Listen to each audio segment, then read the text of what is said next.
Greetings all.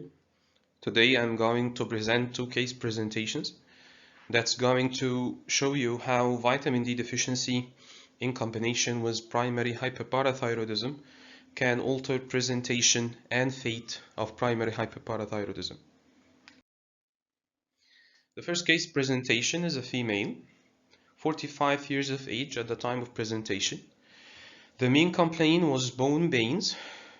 She is known to have osteoporosis for the last 7 years, for which she received bisphosphonates. She had regular menses. She was premenopausal. Unfortunately, no one has looked for the cause of her osteoporosis. She just received bisphosphonates. At August 2012, she suffered impacted fracture of the base of the right fifth metacarpal bone. So this is the picture of the referred fracture.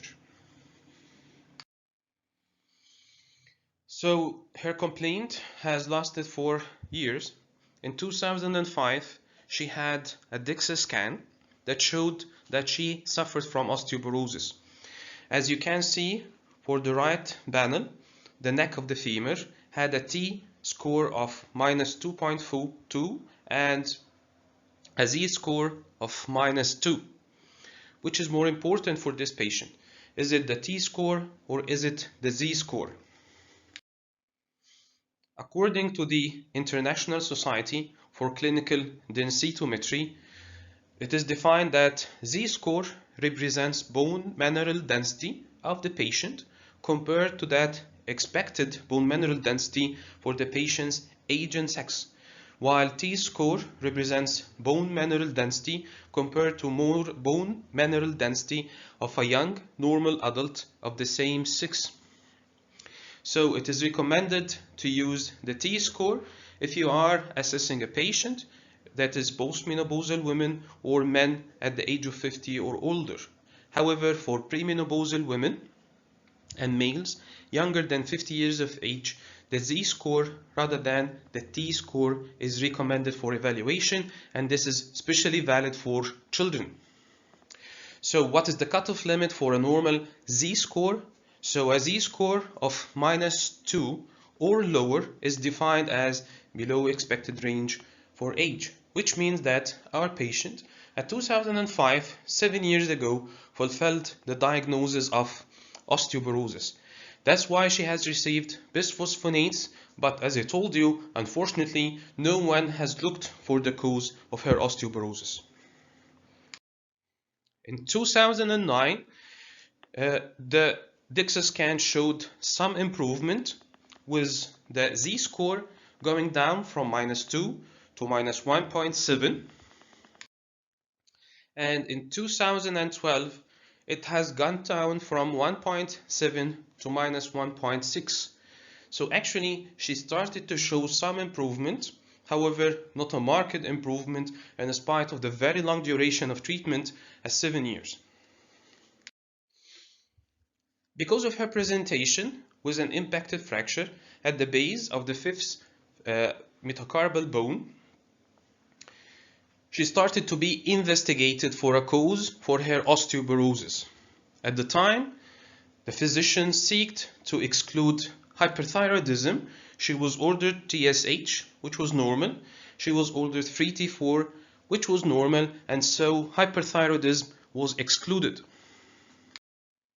In October 2012, this set of tests was ordered. The calcium at the time was low normal, the phosphorus was below normal, the Barth hormone was elevated to 108, while vitamin D was at the time 6.4. According to the Endocrine Society, in 2011, they recommended the use of 25-hydroxy vitamin D3 for assessment of vitamin D status. If vitamin D was less than 20 nanograms per ml, this diagnoses vitamin D deficiency. Levels between 20 and 30 nanograms per ml defines insufficiency, while levels from 30 to 100 represents the levels of sufficiency, which means that our patient fulfills the diagnosis of vitamin D deficiency.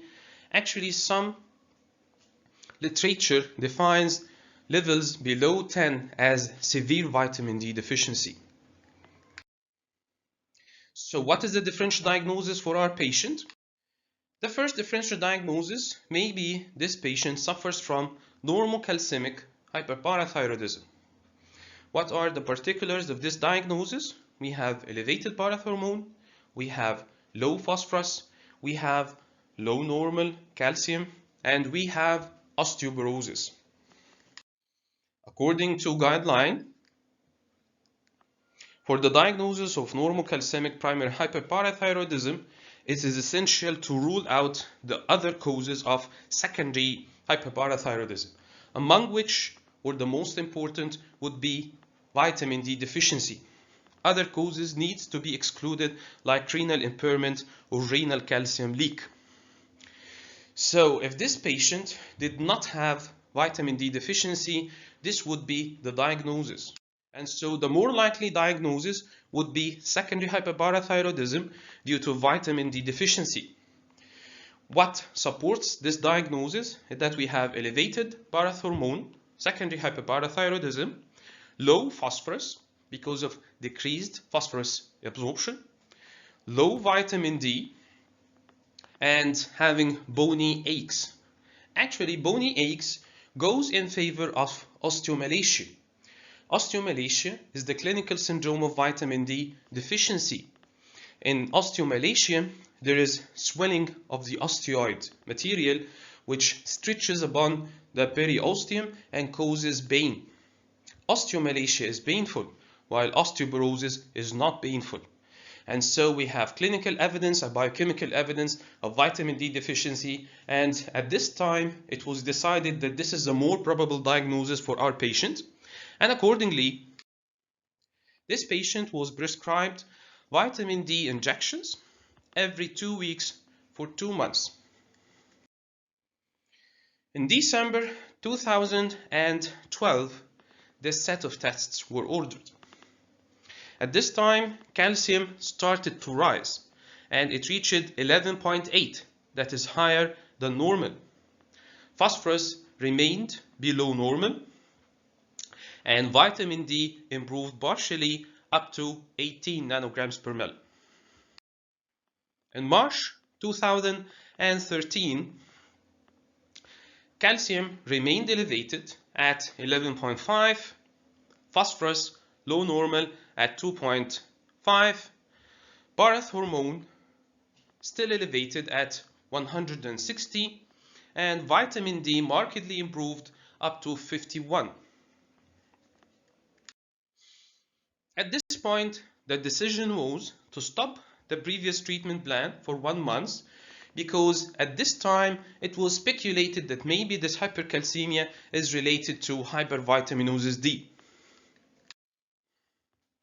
At April 2013, calcium remained elevated, and actually it got even higher, 12.7, phosphorus normal, low normal, and parathormone is even higher with level of 231. And so the patient was reconsidered for other differential diagnosis. At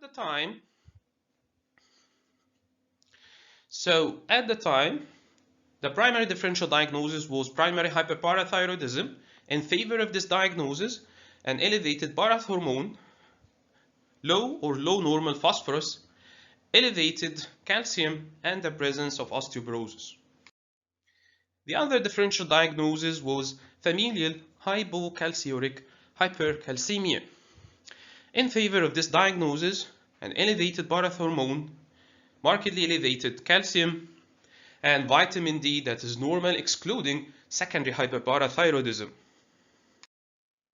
So what is familial hypercalciuric hypercalcemia?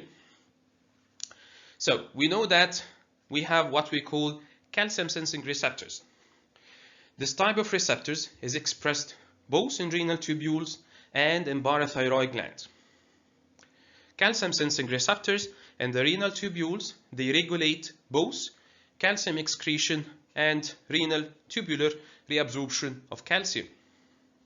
A mutation of this calcium sensing receptors in this disease leads to a decrease in calcium urinary excretion, leading to hypocalciuria, an increase in calcium reabsorption, which leads to a state of hypercalcemia.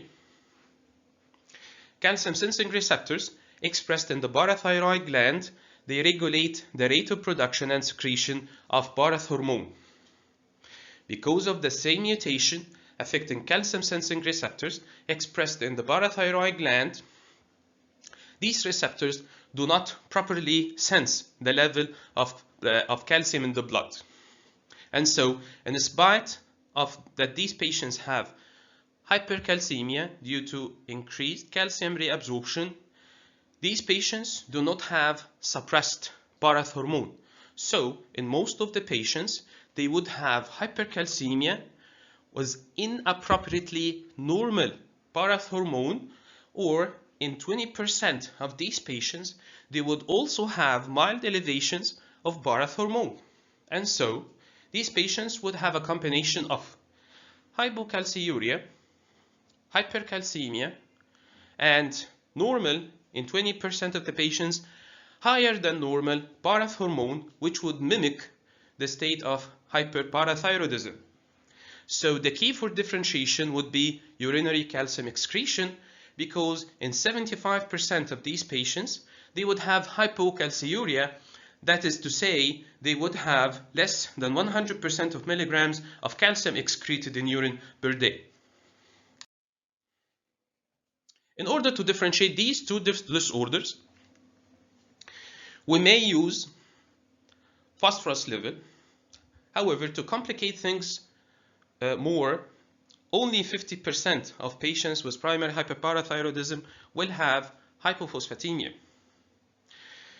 We can use urinary calcium excretion to differentiate between these two disorders, because in hyperparathyroidism we expect hypercalciuria, while this disease is characterized by hypocalciuria.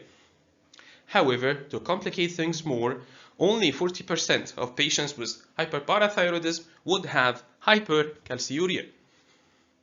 So, what is the cutoff limit of urinary calcium excretion that can be used to properly differentiate between primary hyperparathyroidism and familial hypocalciuric hypercalcemia? So, in hyperparathyroidism, most of the cases would have more than 200 milligrams per day of urinary calcium excretion, while in 75% of the cases with familial hypocalciuric hypercalcemia, you would have less than 100 milligrams of calcium, urinary calcium excretion per day. And so, for a final evaluation, in May 2013, these were the results. So for the calcium, a hypercalcemia persisted with ionized calcium at 6.4 in a range that does not exceed 5.2. Phosphorus is below normal. Parathormone still elevated at 176, and vitamin D well within normal with 65 nanograms per ml. The renal functions, creatinine was 0.6, which was normal. However, urinary calcium excretion was elevated at 577 milligrams per day. And so this establishes the diagnosis of primary hyperparathyroidism. The patient underwent Sestamibi scan that showed an enlarged left inferior parathyroid adenoma. This was confirmed in ultrasound NIC. And our final diagnosis for this patient, that this is a state of primary hyperparathyroidism that was initially masked by vitamin D deficiency. This is not a rare case, so you can see that similar other cases of primary hyperparathyroidism with hypercalcemia initially masked by vitamin D deficiency, and then they were unmasked when vitamin D was corrected, and this is an example of other 3 similar cases in the literature. So, if we are encountered with such a case, so the differential diagnosis is either primary hyperparathyroidism associated with hypovitaminosis D, which may mask hypercalcemia at initial presentation, or it may be due to secondary hyperparathyroidism caused by hypovitaminosis D. In such cases, you have to correct vitamin D levels first. When vitamin D is normal, that is to say more than 30 nanograms per ml, then we should measure calcium and parathormone. If both of them are normal, this was a case of secondary hyperparathyroidism that was caused by hypovitaminosis D.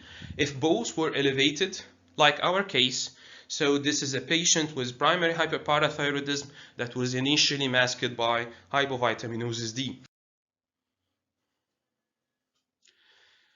And so, it is known that current guidelines recommended that if I am encountered with a case of primary hyperparathyroidism that is associated with hypovitaminosis D or vitamin D deficiency, it is recommended to initially recommend vitamin D deficiency before proceeding to definitive management of primary hyperparathyroidism.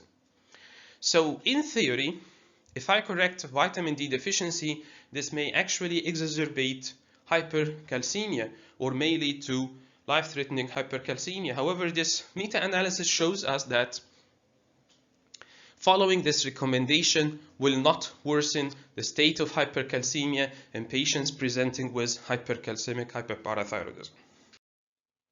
In order to complete the evaluation of our patient, the patient had an ultrasound abdomen that showed nephrolithiasis and nephrocalcinosis. So what is the proper management for this patient? According to the current recommendations, which is actually more than 5 years ago, this is the latest guidelines for the management of hyperparathyroidism, you should consider surgery in any of these situations. Our patient actually fulfills 4 criteria to recommend surgery. First, if serum calcium is more than 1 milligrams per deciliter above the upper limit of normal. The upper limit of normal is 10.5 and our patient is 12.7, which means that she fulfills this criterion. If 24 hours urinary calcium excretion is more than 400, this puts our patient at high risk of nephrocalcinosis and Nephrolithiasis, and so you should consider surgery. If the patient has established Nephrolithiasis or Nephrocalcinosis, which is in our case, this is the case. And finally, if our patient is young in age, which makes him a low surgical risk patient, you should consider surgery. So our patient has 4 criteria that supports the decision of surgery in this patient. So based on these criteria, that is the decision of surgery was made. And after having parathyroidectomy, you may see here how things have got. Initially, immediately after surgery, parathormone dropped down to 14.7 and calcium, ionized calcium, dropped down to 3.9. And then in 3 more follow-ups for a whole year, parathormone remained normal at levels of 42, 48, and 46, and ionized calcium remained normal at levels of 5.2, 4.9, and 4.8. Our patient successfully improved. For case report 2, this was a female, 60 years of age, accidentally discovered to have hypercalcemia. At this evaluation, her creatinine was normal, 1.13, and urinary calcium excretion was 125. That is the equivocal level between 100 and 200 that differentiate between primary hyperparathyroidism and familial hypocalciuric hypercalcemia. Calcium was markedly elevated, 13 milligrams per deciliter. Phosphorus was normal.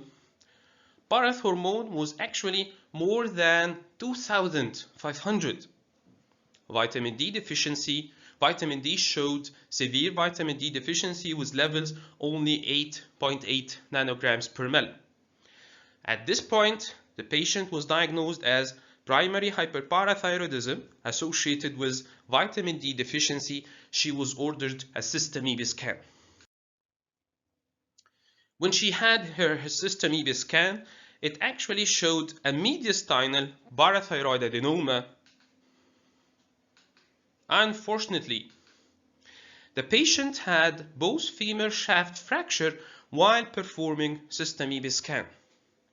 This incident hurried up the decision of surgical intervention, and so immediately after having the Sestamibi scan, she underwent parathyroidectomy. She was operated in July 2014. The pathology report showed atypical parathyroid adenoma, a large size with 4 by 3 by 1 centimeters in size. Immediate post-operative assessment showed a low calcium, 7 milligrams per deciliter, normal phosphorus, parath hormone 354, that is markedly lower than the preoperative level, which was more than 2,500, a decrease in the level of parath hormone to less than 50% of the preoperative level indicates successful surgery. And at this evaluation, vitamin D was not performed. 6 weeks post-operative, ionized calcium was normal, 4.7 in a range starting from 4.6 to 5.2. Parath hormone was still elevated, 371. And so, 6 weeks after the surgery, we have normal calcium, but parath hormone is still elevated at more than 300. So how would we interpret this? An elevated parath hormone, calcium that is normal or low normal. Does this represent persistent hyperparathyroidism? Does this represent recurrent hyperparathyroidism? So we have to know what are the definitions of these cases. In order to diagnose persistent primary hyperparathyroidism, you have to have hypercalcemia with elevated parath hormone within the first 6 months of parathyroidectomy. Our patient truly has an elevation of parath hormone, but there is no hypercalcemia. For recurrent primary hyperparathyroidism, you have to have hypercalcemia beyond the first 6 months following previously documented eocalcemia. So we are still in the first 6 months. We have markedly elevated parath hormone, but still with normal calcium. So actually, what do we have is elevated parath hormone in the presence of Normo-calcemia following parathyroidectomy. Looking in the literature, we found 2 names for these conditions. The first, eocalcemic parathyroid hormone elevation. The second, Normo-calcemic parath hormone elevation after successful parathyroidectomy. So actually, these numbers does not represent persistence and does not represent recurrence.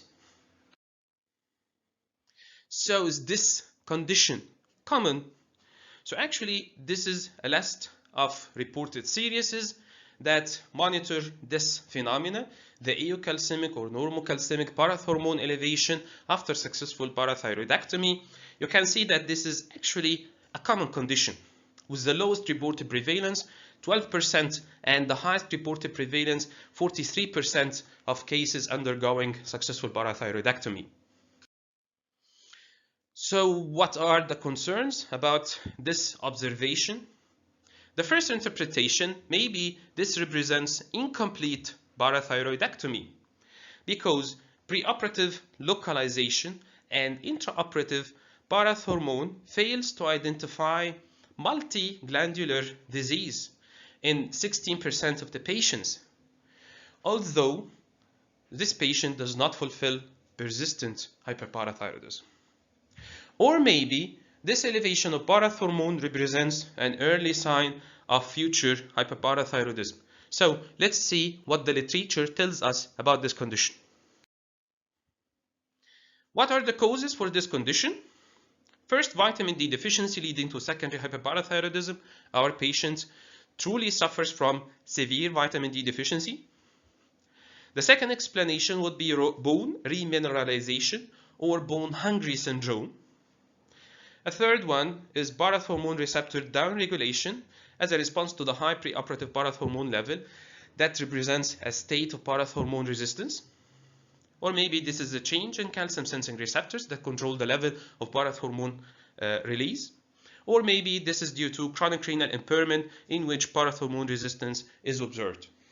However, our patient does not have renal impairment.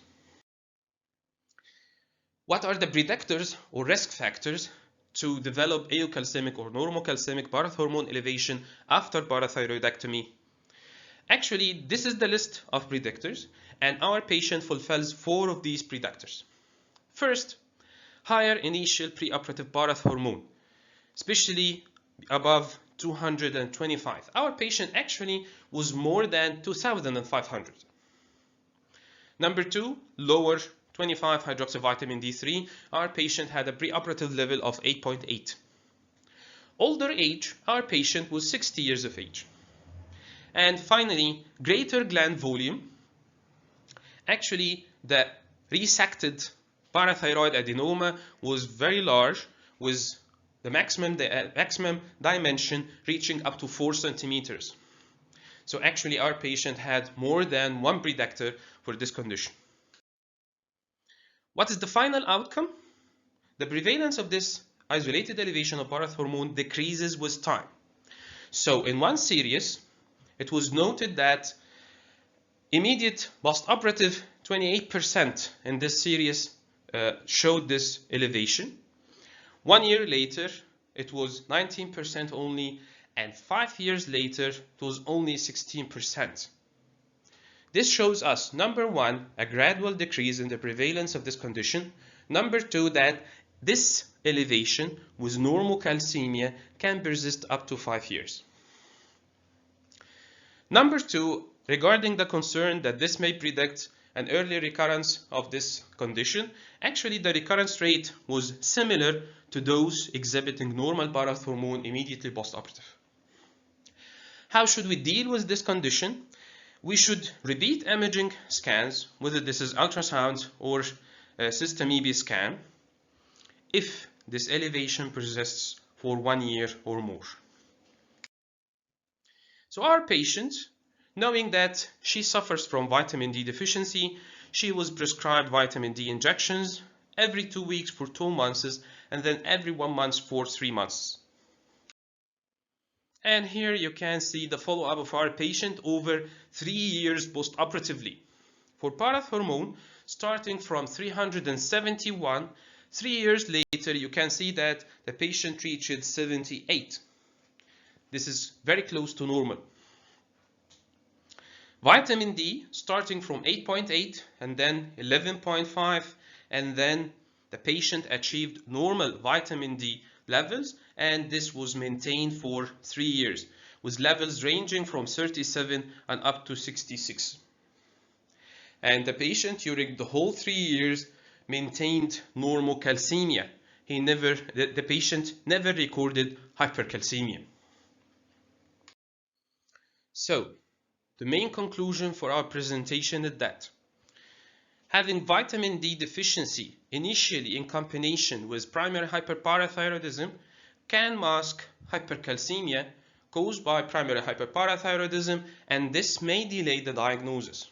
Number 2, if you encounter a young male or a premenopausal female presenting with osteoporosis, you should always seek an explanation. Number 2, vitamin D deficiency is one of a number of causes that can lead to eocalcemic or normocalcemic parathyroid hormone elevation after successful parathyroidectomy. And this can be corrected by vitamin D supplementation, which is better to be performed before operating for this patient. I hope that these cases were useful and informative for you. And thank you very much. Thank you for listening to this presentation.